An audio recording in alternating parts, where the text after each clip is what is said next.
Hey, guys. Whoa, big gulps, huh? All right. Well, see you later. Number 20. Uncovered Sneeze. Ace Ventura When Nature Calls. Unsurprisingly, you can expect to get a lot of great improvised Jim Carrey bits from his more unrestrained characters, and there are few of his as unhinged as Ace Ventura. Bumblebee tuna. Hi there, nice to see you. Bumblebee tuna? He's introduced to the African Wachati tribe, and his cultural ignorance is evident from the outset.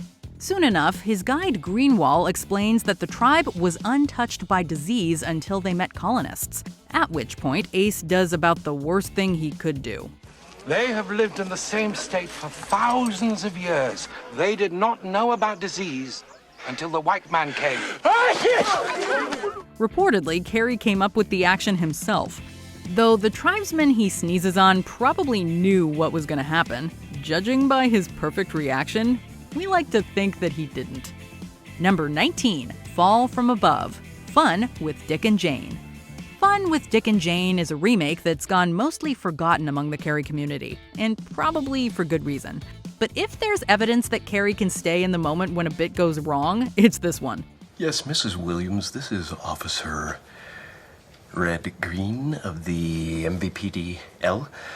And we've recovered a stolen vehicle that is registered in your name, and we'd appreciate it if you could come down to the impound lot and... What? My car's been stolen? During the climactic heist sequence of sorts, Dick manages to get an employee to leave the building so he can use her computer to print a vital document. However, another employee walks into her office, and Dick hides by hanging from the ceiling.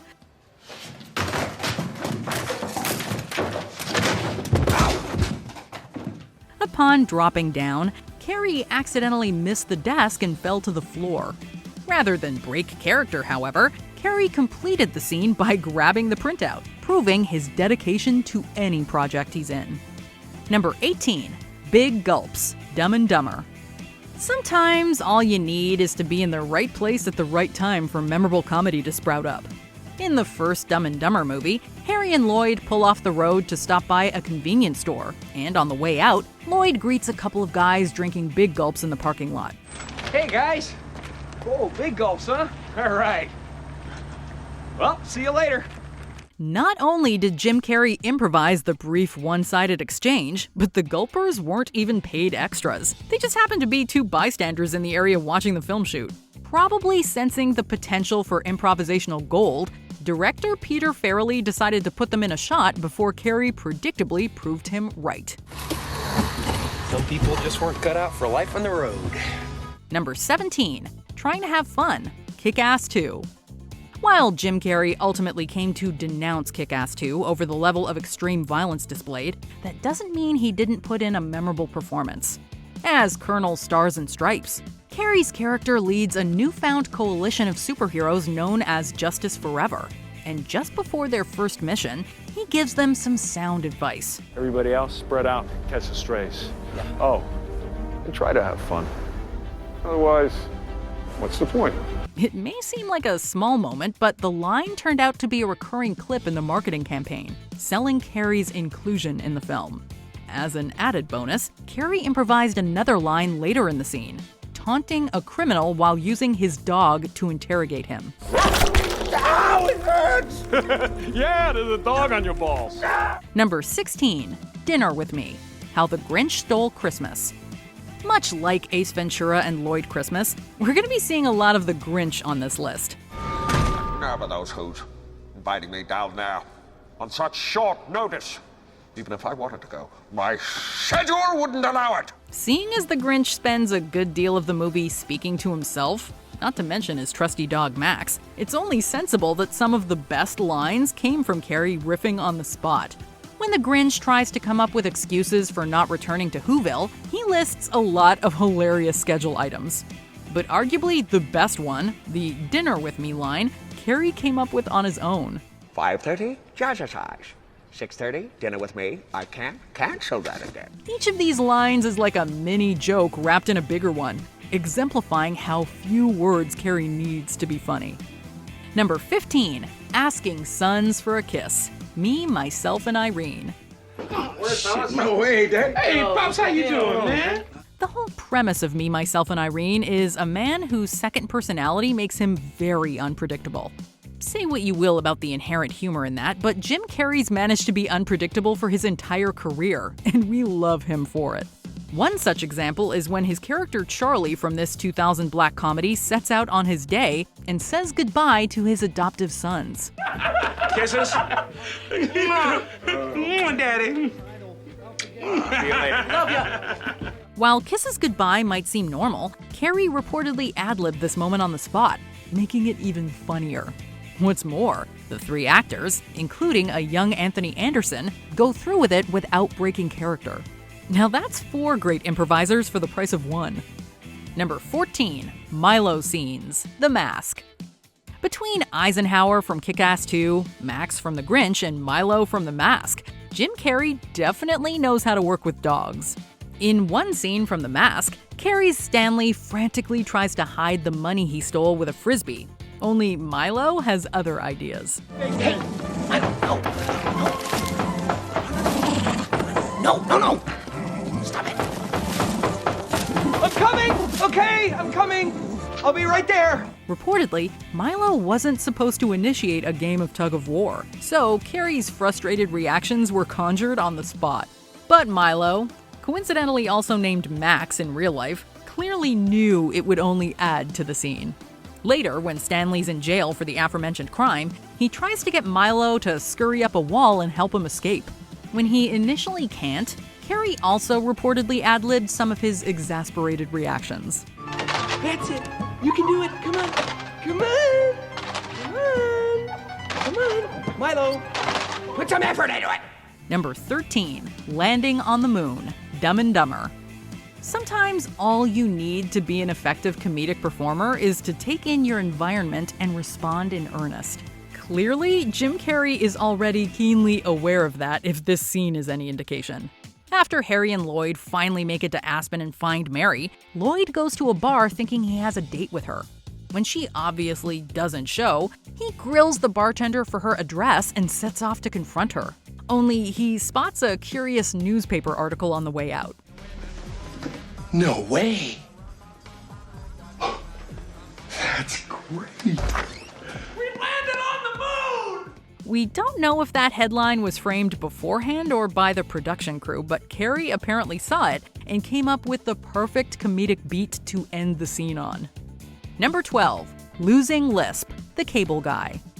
Chip Douglas from The Cable Guy is definitely one of Carrey's most underrated roles. And the fact that he has a lisp is really just the cherry on top of the sundae in completing a memorable character. Dry land is not a myth! I've seen it! Kevin Costner, Waterworld! During the climactic fight scene against Matthew Broderick Steven, Chip gets punched at one point and realizes his lisp is gone. You're gonna have to do better than that, Steven! Steven? Steven! My lisp is gone! Only this wasn't in the script, as Carrey genuinely forgot to incorporate it. Instead of calling cut, he rolled with it, making for one of the best jokes in the movie. Oh, you stupid son of a bitch. Honestly, it's hard to believe that this wasn't a fully planned moment. But such is the majesty of Jim Carrey's superb comedic wit. Number 11, Tablecloth Trick, How the Grinch Stole Christmas. This one occurs almost immediately after the dinner with me line. While we could have incorporated this one into that entry, the moment is too good not to go fully in-depth with it. 7 o'clock, wrestle with my self-loathing. I'm booked. Of course, if I bumped the loathing to 9, I could still be done in time to lay in bed, stare at the ceiling, and slip slowly into madness. When the Grinch starts to come around to the idea of making an appearance in Whoville, he starts to wonder what he's going to wear, prompting him to experiment with a tablecloth.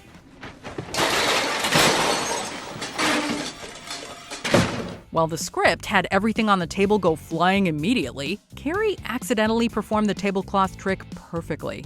Making the joke even better, Carrey went back and had the Grinch knock over everything himself. This is absolute comedic gold, and something you could try 100 times and not get it as right as Carrey does on the fly. Number 10. Dr. Robotnik's Dance, Sonic the Hedgehog. Jim Carrey as Dr. Robotnik was an odd casting choice to say the least, but it resulted in a fun performance that allowed the actor to revisit his over-the-top roots. The comedian was given free rein to ad-lib on set, and by the end of shooting, Carrey wasn't sure how much of the actual script made it into the movie. I'm in charge. Is Major Ben charge. Carrey's most uproarious improvisation comes in the form of a dance sequence. While analyzing one of Sonic's quills, Robotnik cuts loose with choreography that only Carrey could come up with on the spot. Evil grows in the dark, and the sun it never shines. It was reportedly Carrey's idea to include the song Where Evil Grows, remembering it from his childhood. See, that's a Canadian band. I came up with that song from my childhood, and it actually turned out to be a band from Vancouver. Carrey's assistant Nicole also fed him a line when Agent Stone shows up with lattes. Ah! I just thought you might like a latte with steamed Austrian goat milk. What do I look like, an imbecile? Of course I want a latte. I love the way you make them! Number 9. On 9. Me, Myself, and Irene. Though the actors playing Charlie's sons were mostly able to cover up their surprise in the kissing scene, that wasn't always the case when it came to Carrey and his antics. On multiple occasions, he caught his co-stars off guard. In another instance, Irene and Charlie's other personality, Hank, decide to ditch their vehicle. Ready to shove the car off a cliff, Hank tells Irene to push on the count of 9. Ready? On 9. 1, 2, 3, 4, 5, 6, 7, 8, 9. Why not the count of 10? It doesn't really matter since Hank counts down in barely a second. Carrey came up with this line, and you can tell from the bewildered look on Renee Zellweger's face that she was not prepared for it. Number 8. The Cellist's Arm, Ace Ventura, Pet Detective. Just don't let me catch you with an animal in here, that's all. All right. Take care now. Bye-bye then. Loser. Carrey was heavily involved in the production of Ace Ventura, contributing rewrites to the script and injecting numerous moments off the top of his head. Infiltrating a party, Ace does everything in his power not to blend in. As if his eccentric wardrobe and personality weren't enough to draw attention to himself already, Ace goes out of his way to pull on a cellist's arm. This causes the musician to hit a wrong note, but Ace just keeps walking without skipping a beat. Oh, look, honey. There's the hors d'oeuvres.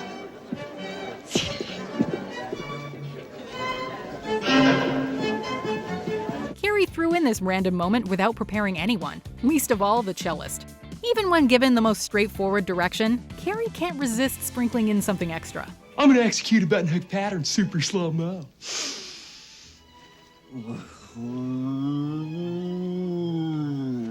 Number 7. Hello, Clarice, the cable guy. Come on, baby. Talk to me. Tell me where you're naked. If we had to single out the two most horrifying characters to come out of the 90s, they would undoubtedly be Hannibal Lecter and Jim Carrey's cable guy.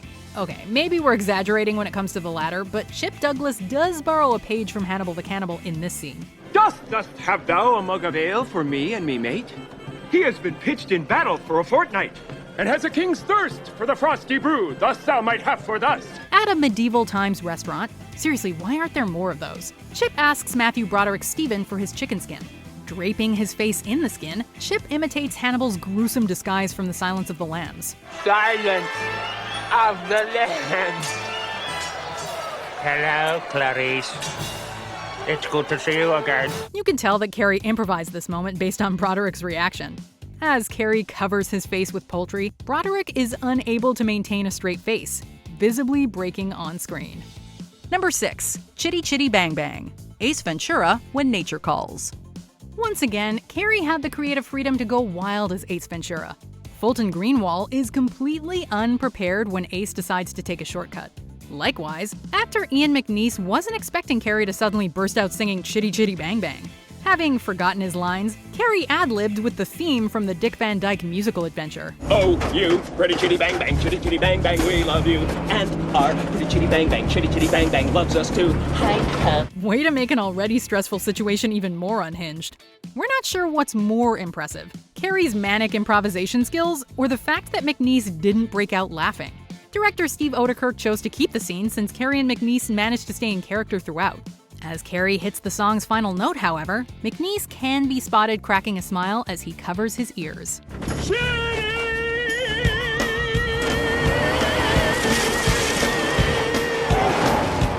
5. Directing Max: How the Grinch Stole Christmas. Despite all the aforementioned Grinch goodness, arguably his most elaborate ad-lib took aim at the film's director, Ron Howard. Before heading off to Whoville, the Grinch attempts to get his dog Max into character as Rudolph. If I can't find a reindeer, I'll make one instead. He does this by channeling Howard, even donning one of the director's signature baseball caps. What ensues is 100% Carrey poking fun at Howard's directing methods. Howard wasn't offended by Carrey's imitation of him. On the contrary, Howard found it so hysterical he couldn't leave it out of the picture. Brilliant! You reject your own nose because it represents the glitter of commercialism. Why didn't I think of that? Cut, print, check the gate, moving on. Of course, Howard had to cut some of Carrey's more adult-oriented ad-libs throughout the film to keep things PG. Are we the only ones who want to see an R-rated director's cut? Taxi! It's because I'm green, isn't it? Number 4. Meeting Count Olaf: Lemony Snicket's A Series of Unfortunate Events. This dark comedy has too many improvised moments to keep track of, but Carrey's introduction as Count Olaf is definitely a highlight. Well, hello, hello, hello. I am your beloved Count Olaf. Although he acts as if the world is his stage, Olaf is ironically a horrible actor. So when Olaf asks Klaus Baudelaire to repeat the line he just said, it seems to be on brand for the character. Your left side is the good one. In reality, Carrey forgot his next line and decided to spin his mistake into comedic gold. Give me the line again. Quickly, while it's fresh in my mind. Our parents just died? A confused Klaus thus says his line again, prompting a more shocked reaction from Olaf. Between the performances and the editing, this unscripted moment plays out seamlessly. Carrey is a method actor, and even when drawing a blank, he can stay true to his role. The idea. Anyway. Number 3. That one's for free. The Truman Show. Believe it or not, it was Carrey's performance as Ace Ventura that convinced director Peter Weir to cast him as Truman Burbank, one of his most dramatic roles. Weir also came to appreciate Carrey's improv talents, which can be seen in the finished film. When Truman talks to himself and the audience in the mirror, Carrey added an extra bit of whimsy to the moment. Is he looking at us? Jesus, do you think he knows? As his character pretends to be an outer space explorer, Carrey took a piece of soap and drew a helmet on the mirror. Apparently, there was another take where Carrey sketched a dress, although the astronaut attire best illustrates Truman's desire to escape from Sea Haven Island. I hereby proclaim this planet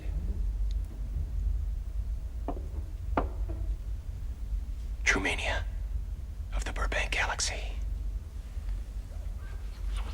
Okay. You gonna go? Hallway camera ready. That one's for free. Kind of ironic that Carrey would later play a man on the moon. I hope you don't take everything I did in there seriously, what I was saying. It's just part of the show. Number 2. Sorry, wrong pocket. The Mask. Smokin'! When Stanley Ipkiss first transforms into the cartoony Mask, he has some fun at the expense of a local street gang by setting up a balloon animal booth. Get right up here! Don't be shy! Nobody likes a Beth Leatherhead! Move it! After making one gangster a giraffe, the Mask reaches into his pocket and accidentally pulls out a soggy, used balloon. Now. Sorry, wrong pocket. Oh, wait, we just realized that was not a balloon. There goes our childhood innocence. The moment is only made more hilarious when you consider that Carrey apparently came up with this bit. Talk about being a master of improv and prop comedy. Number 1. The most annoying sound in the world. Dumb and Dumber. Hey, I guess they're right. Senior citizens, although slow and dangerous behind the wheel, can still serve a purpose. I'll be right back. Don't you go dying on me! It shouldn't come as a surprise that Carrey was entirely responsible for some of the funniest lines in this cult comedy classic. Though the aforementioned entries are genius in their own right, Carrey's most notable contribution comes during an already obnoxious car ride. Stuck between Harry and Lloyd, hired goon Mental is on the verge of cracking. So naturally, Lloyd tries to ease tensions by making the most annoying sound in the world. Want to hear the most annoying sound in the world?